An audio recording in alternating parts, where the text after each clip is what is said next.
Assalamualaikum dear students, welcome back to the second lecture of chapter number 1 fundamentals of chemistry। आज का जो topic है हमारा significant figures के बाद वो है राउंडिंग ऑफ डेटा। तो राउंडिंग ऑफ डेटा में हम क्या करते हैं कि अगर हमें कोई गिवन नंबर है तो वो कहते हैं कि इसको राउंडिंग ऑफ डेटा में यूज़ करें up to desired significant figures. Suppose वो कह रहे हैं कि अगर कोई बड़ा सा नंबर है इसको आप 2 सिग्निफिकेंट फिगर तक रिड्यूस करो।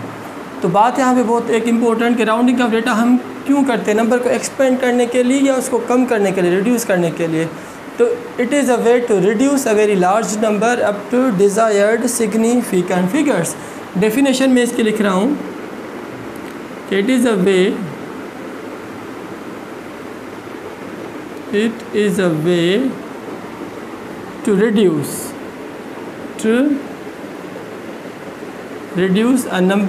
reduce a given number in the entry test. It is a way to reduce a given number up to desired significant figures.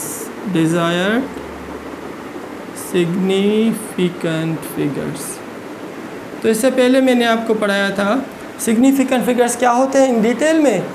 उम्मीद है कि आप बच्चों को समझ में आ गया होगा। आज हम कर रहे हैं rounding off data. This topic is also very much important but less as compare to significant figures.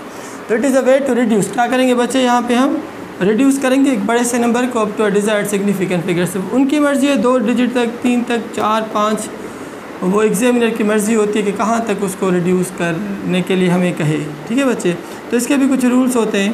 जैसे रूल नंबर 1 बहुत आसान है, इसके rules as compare to significant figures. तो सिग्निफिकेंट फिगर भी अब आसान हो गया। वो क्यों? वो इसीलिए क्योंकि मैंने आपको पढ़ा दिया। तो ना रूल नंबर 1 बच्चे, रूल नंबर 1 यहाँ पे ये है कि अगर सपोज़ हम यहाँ पे कोई नंबर रिमूव करना चाहते हैं, रिड्यूस करना चाहते हैं, फॉर एग्जांपल नंबर 1 कि 2.6। रूल नंबर 1 कह रहा है कि अगर जिस नंबर को आप ड्रॉप करना चाहते हैं, क्या करना चाहते हैं, रिमूव करना चाहते हैं। एम क्या है हमारा? Our aim is a 1 digit significant figure. सिर्फ हमें 1 डिजिट चाहिए सिग्निफिकेंट फिगर। यहाँ पे 2 डिजिट्स हैं। We have to reduce this number up to 2 digit है। We have to reduce this number up to 1 significant figures.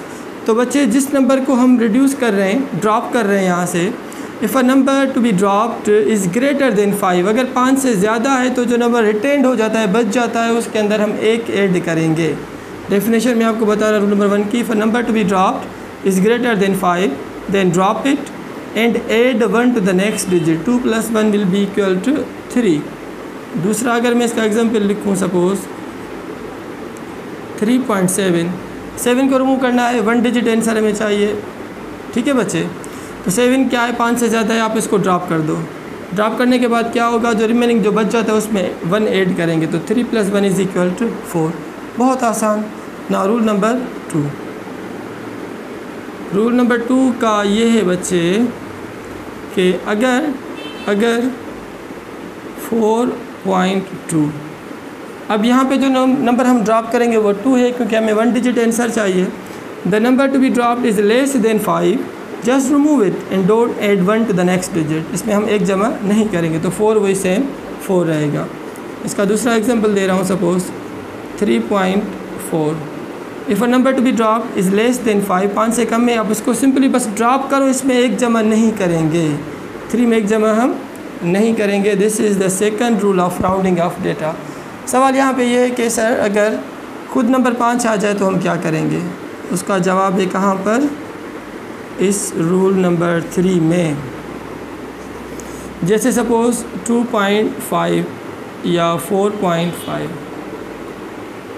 ठीक है ना, रूल नंबर 4 भी लिख रहा हूँ ताकि आप बच्चों को दोनों एक साथ एक्सप्लेन कर दूँ। 1.5, 3.5, एक और भी हो जाए 5.5। तो सवाल यहाँ पे ये है कि सर अगर ड्रॉप होने वाला नंबर खुद एग्जैक्ट 5 आ जाए तो हम क्या करेंगे? तो देखिए यहाँ पे if a number to be drop if is exactly 5 then drop it and look at the retaining number. अगर जो नंबर बच जाता है वो इवन है, क्या है बच्चे, वो इवन मीन्स 2 हो, 4 हो, 6 हो या 8 हो, इवन नंबर है तो उसमें एक जमा नहीं करेंगे, एक जमा नहीं करेंगे। Will never add 1 to the even number. If a number to be drop is exact 5, drop it and look at the retain number. If this number is even then we will never add 1 to this number, तो 4 यहाँ पे same रहेगा। If a number to be dropped is equal exact 5, then drop it and look at the retained number. If retained number is odd number, 1 हो, 3 हो, 5, 7 या 9. If a retained number is odd number, then we have to add 1 to that digit. इसमें एक जमा करेंगे तो 1 + 1 is equal to 2. 5 को remove करो, odd number है, इसमें हम एक जमा करेंगे तो 3 + 1 is equal to 4. If a number to be dropped is exact 5, drop it. If the retaining number is odd number, you have to add 1 to this number. 5 + 1 will be equal to 6. ये एक simple rules थे किसके बच्चे, rounding off data के। It is a way to reduce a number up to desired significant figures. तो हो गया आसान। अब सिग्निफिकेंट फिगर और राउंडिंग ऑफ डेटा के बाद जो टॉपिक है हमारा मोस्ट इम्पोर्टेंट, जो एंट्री टेस्ट में यहाँ से न्यूमेरिकल्स आते हैं कि सॉल्व दीज न्यूमेरिकल्स, जिस पे मल्टीप्लिकेशन भी होती है, डिवीजन भी होती है, एडिशन सब्ट्रैक्शन भी होती है, on the basis of the rules of significant figures and rounding off data. तो दोनों टॉपिक्स को कंबाइन करके कुछ यहाँ पे न्यूमेरिकल्स है वो मैं आप बच्चों को सॉल्व कराऊंगा। एक ट्रिक है यहाँ पे, हिंट है, जिसके ज़रिए आप आसानी से उसको सॉल्व कर सकेंगे in the examination in the coming entry test. तो बच्चे पहले हम मल्टीप्लिकेशन के उठा रहे हैं, डिवीजन के, उसके बाद फिर एडिशन और सब्ट्रैक्शन। सपोज़ यहाँ पे एग्जामिनेशन में आपको गिवन है कि 3.6 × 0.12, ठीक है। और अगर आपसे पूछ रहे हैं कि what is the number of significant figures, सवाल क्या है, आंसर आपसे नहीं पूछ रहे क्या आंसर है, वो आपसे पूछ रहे हैं कि इसमें कितने सिग्निफिकेंट फिगर्स होंगे। एक ही सवाल हो सकता है। दूसरा ये हो सकता है कि dash will be the answer of the multiplication of these 2 numbers. तो ये आ गया। सिंपल आप क्या करो, कैलकुलेटर उठाओ, वहाँ पे लिखो 3.6 × 0.12, इसको सॉल्व करेंगे, इक्वल को दबाएंगे तो जो बच्चे आपको जवाब मिलेगा वो क्या आएगा, 0.432 सॉरी। तो आप क्या करोगे, जब इनको मल्टीपल करने के बाद जो आंसर आपको मिला 0.432, तो ये ढूंढोगे आप ऑप्शंस में, ए में, बी में, सी या डी में, तो आप टिक करोगे तो ये गलत है। जो आंसर है जो आप टिक करोगे, अगर ये आपने टिक किया, आपको नज़र आ गया 0.432, तो समझो माना आपका न्यूमेरिकल गया, आपका एमसीक्यू गलत। क्यों? इसकी एक ट्रिक है, वो मैं आपको बताता हूँ। तो ये एग्जैक्ट नंबर आपको वहाँ पे नहीं ढूंढना, आपको वो नंबर ढूंढना है जो सिग्निफिकेंट फिगर्स के रूल को फॉलो करेगा। क्लियर? तो 0.432 मल्टीप्लिकेशन इन दोनों नंबर्स की बिल्कुल सही है, मगर हम सिग्निफिकेंट फिगर्स की बात कर रहे हैं, राउंडिंग ऑफ डेटा की बात कर रहे हैं, तो इस बेस पे ये आंसर सही नहीं है, वैलिड नहीं है। कौन सा सही होगा वो मैं आपको बता रहा हूँ यहाँ पे। तो बच्चे 3.6 को जब हमने मल्टीपल किया 0.12 से, तो हमें जवाब मिला 0.432। अब यहाँ पे आप देखें इस नंबर में कितने सिग्निफिकेंट फिगर्स हैं, सबसे कम 2 हैं, सपोज़ 2 डिजिट्स हैं यहाँ पे, और यहाँ पे कितने डिजिट्स हैं टोटल, 3। तो यहाँ पे total number of digits is 2, इसमें total number of digits is 3। तो जो लीस्ट होगा, जो कम नंबर होगा, तो कम कौन सा है, ये, इसमें 2 डिजिट्स हैं, इसमें 3 डिजिट्स हैं इंक्लूडिंग 0। तो बच्चे जो answer should contain least number of the digits, तो आंसर में भी उतने ही डिजिट्स होने चाहिए जितने इन दोनों नंबर्स के मल्टीप्लिकेशन में जिस नंबर के पास कम नंबर्स होंगे, कम डिजिट्स होंगे। तो ये 2 डिजिट तक हमें आंसर ढूंढना होगा। मींस ये कितना डिजिट है, 1, 2 एंड 3। डेसिमल पॉइंट के बाद सपोज़ यहाँ पे कितना है, ये 3 डिजिट है, तो it should never be 3 digits after decimal point. तो फिर क्या करना होगा बच्चे, हमें इस नंबर को रिड्यूस करना होगा कि डेसिमल पॉइंट के बाद कितने डिजिट्स होना चाहिए, 3 नहीं होने चाहिए, कितने होने चाहिए, सपोज़ 2। तो कितने हो जाएंगे यहाँ पे कि अगर इसको रिड्यूस करें, 2 5 से कम है, आप इसमें एक जमा नहीं करोगे, तो answer will be equal to 0.43।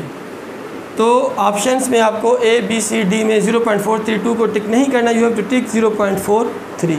अब आते नीचे यहाँ पे 25.40 को डिवाइड करोगे 10 से, आपको जवाब मिला कितना बचे, 2.54। अब ये भी क्या है, 3 डिजिट आंसर है, this answer is 3 digit answer.